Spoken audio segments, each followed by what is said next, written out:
अस्सलामुअलैकुम नाज़रीन, मेरा नाम अली हैदर है। आपका शुक्रगुजार हूँ कि आपने मेरी ये वीडियो देखने के लिए वक्त निकाला। एक तारीख़ी मुआहदा हुआ है ईरान और सऊदी अरब में।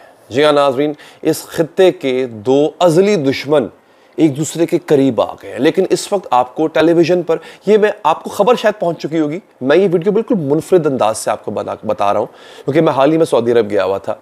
आपको टेलीविज़न पर एक बड़ी सतही सी खबर दी जा रही है कि खत्ते में अमन के लिए दोनों ममालिक ने चाहा कि चलें यार मिल बैठते हैं, दोस्ती करते हैं, तजारत बढ़ाते हैं एक दूसरे की। ऐसा नहीं है नाजरीन। ईरान और सऊदी अरब के दरमियान जो मुआहदा हुआ है, पूरी दुनिया को इसने हैरान कर दिया और अचानक से खुद से हुआ है। लेकिन अगर मैं आपको ये बताऊं कि आज से 2-2.5 महीने पहले मुझे इस बात का पता था, इल्म था कि ये होने जा रहा है, आप कहेंगे यार ये इतने बड़े लेवल की बात है, तुम्हें कैसे पता था इस बात का? मैं आपको बताता हूँ नाजरीन।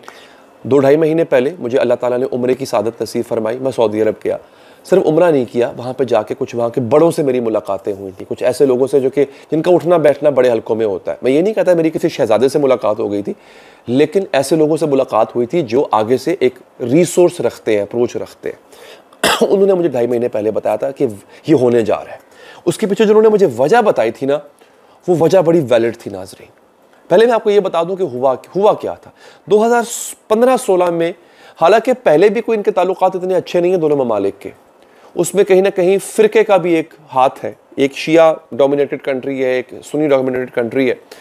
अच्छा, उस 2015-16 में हुआ ये था कि हज के दौरान 139 ईरानी ज़ायरीन भगदड़ के दौरान मर गए थे, जाँ बहक हो गए थे। अच्छा, ईरान ने इल्ज़ाम लगाया कि ये सऊदी अरब की या तो साजिश है या उनकी बेहिसी है, क्योंकि भगदड़ मचती है, हज में तो बेशुमार लोग होते हैं, ईरानी क्यों मरे, ये उनका इल्ज़ाम था। खैर, वो कहता है जी हम इस पूरे वाक़े को आलमी अदालत इंसाफ में लेके जाएंगे, ये ईरान कहता है। अभी एक मुसलसल चल ही रहा था कि सऊदी अरब ने जो शिया डोमिनेटेड सदर्न रीजन है, जनूबी इलाका जो है सऊदी अरब का, जहाँ पे शिया आबादी ज़्यादा है, वहाँ पर एहतजाज करने के इल्ज़ाम में वो मुमताज़ शिया आलिम है निम्र अल निम्र, उनको कत्ल की सज़ा सुनाई, मौत की सज़ा सुनाई और उनका सर तन से जुदा कर दिया। उनके साथ मज़ीद 47 अफराद थे, इनको भी दहशतगर्दी के इल्ज़ाम में जो है वो कत्ल कर दिया गया था, फांसी दे दी गई थी। इस वाक़े के बाद ईरान और सऊदी अरब ऐसे एक दूसरे के साथ जो है ना वो बिल्कुल लॉगर हेड्स, दुश्मन, अज़ली दुश्मन बन गए।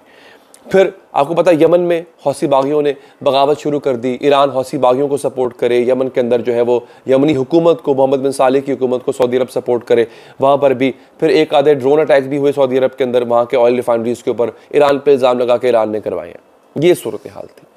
अच्छा, अब ये करीब क्यों आ गए? असल जो सवाल है वो ये करीब इस वजह से आए, मैं जब सऊदी अरब गया हुआ था, मदीना, मक्का और रियाद में भी मेरा क़याम हुआ, वहाँ पर कुछ साहिबे असर लोगों ने मुझे ये बताया कि बेसिकली जो 2030 का विज़न है ना मोहम्मद बिन सलमान का, उसमें ना अब ये फ़िरका बंदी, मज़हब, ये चीज़ें निकल गई हुई हैं। वो सऊदी अरब को दुबई की तर्ज पे मॉडर्न स्टेट बनाना चाहते हैं और तेल पे इन्हसार कम। पहले क्या था, सऊदी अरब को तेल बेचता था और तेल पे सऊदी अरब अयाशी कर रहा था। अब वैसे भी तेल की मांग कम हो रही है, वेस्ट मगरिब जो है वो रिन्यूएबल एनर्जी की तरफ जा रहा है, अमेरिका के पास अपना तेल बहुत है, तो तेल की डिमांड अब उस तरह से रही नहीं। सऊदी अरब ने इस चीज़ को पहले से भांप लिया और 2030 का विजन ये कहता है कि हमने बहुत जल्दी जो है वो टूरिज्म पे शिफ्ट कर जाना है। अच्छा, अब सऊदी अरब में 2 किस्म के टूरिज्म है। एक है रिलीजियस टूरिज्म, मज़हब के लिए, हिजाज मुक़द्दस की ज़ियारत के लिए, हरम के लिए, मदीना मुनव्वरा के लिए लोग आते हैं, उससे बहुत रेवेन्यू इकट्ठा होता है, बहुत रेवेन्यू इकट्ठा होता है। लेकिन ये काफ़ी नहीं है, फिर अयाशियाँ भी तो करनी होती है ना। सऊदी अरब अब एक टूरिस्ट स्टेट दुबई की तरफ पे बनने जा रहा है। नियॉन शहर जो है, नियॉन सिटी, उसको कहा जाता है कि मगरिब की हर किस्म की जो अयाशी है वो वहाँ पे अवेलेबल होगी। फिर द लाइन के नाम से सिटी और बेशुमार ऐसे प्रोजेक्ट्स हैं जो कि 2030 विजन का। आप सऊदी अरब में कॉन्सर्ट्स हो रहे होते हैं, कार्निवल्स, रियाद फेस्टिवल हो रहा होता है, बॉलीवुड के अदाकार आ रहे होते हैं, जा रहे होते हैं, बड़ा कुछ हो रहा होता है। बड़ी मॉडर्न जगह बन चुकी हुई है, औरतों को आज़ादी मिल रही है वहाँ पर। लेकिन इसके साथ साथ वो पैसे कमाने का हर वो जरिया हाथ से जाने नहीं देना चाहता जहां से पैसे आ सके। अच्छा, अब मदीना में और मक्का में लोग आते हैं, लाखों की तादाद में आते हैं। लेकिन अगेन इसको गलत मत समझिएगा, ये एक फैक्ट मैं आपको बता रहा हूं। मैं जब मदीना मुनव्वरा में था तो मैंने बड़ी कोशिश की कि मैं जाना जाऊँ वहाँ पे जन्नतुल बकी जाके वहाँ पर भी मैं दुआ पढ़ूँ, ज़ियारत करूँ। बीबी फातिमा सलामुल्लाह अलैहा की मरकत वहाँ पर है, इमाम हसन की है, असहाब जयद असहाब की है, हज़रत उस्मान गनी की मरकत वहाँ पर है, लेकिन जाने नहीं दिया गया, नहीं जाने दिया जाता फ़िलहाल तक। और एक कब्रें बिल्कुल जैसे ना वो जैसे नॉर्मल कब्रें होती हैं वैसे हैं, रोज़े नहीं बने हुए उनके। नाज़रीन, इराक़ में आशूरा के करीब या मुहर्रम के दौरान जो है इराक़ में शिया पिलग्रिम्स या जो शिया कम्युनिटी है उनके लाखों नहीं करोड़ों लोग जाते हैं। कम से कम 1 से 1.5 करोड़ बंदा जो है वो मुहर्रम में आशूर के दिन पहुंचा होता है वहाँ पे पूरी दुनिया से। लेकिन अरबईन एक ऐसा मौका होता है जिसे 40वां कहते हैं, एक ऐसा मौका होता है जब कम से कम ये गूगल कर लें आप, 2.5 से 3 करोड़ मुसलमान, शिया मुसलमान इराक़ में मौजूद होते हैं। 3 दिन की वो वॉक होती है नजफ टू करबला, जो वॉक करनी होती है उसके लिए 2.5 से 3 करोड़ बंदा वहां पे होता है हर साल। अगर आप गूगल पे लिखें ना लार्जेस्ट रिलीजियस प्रोसेशन, तो आपको 2 प्रोसेशन, 2 ऐसे मिलेंगे आपको। लार्जेस्ट जो रिलीजियस गैदरिंग है वो 2 होगी, एक कुंभ का मेला और दूसरा अरबईन।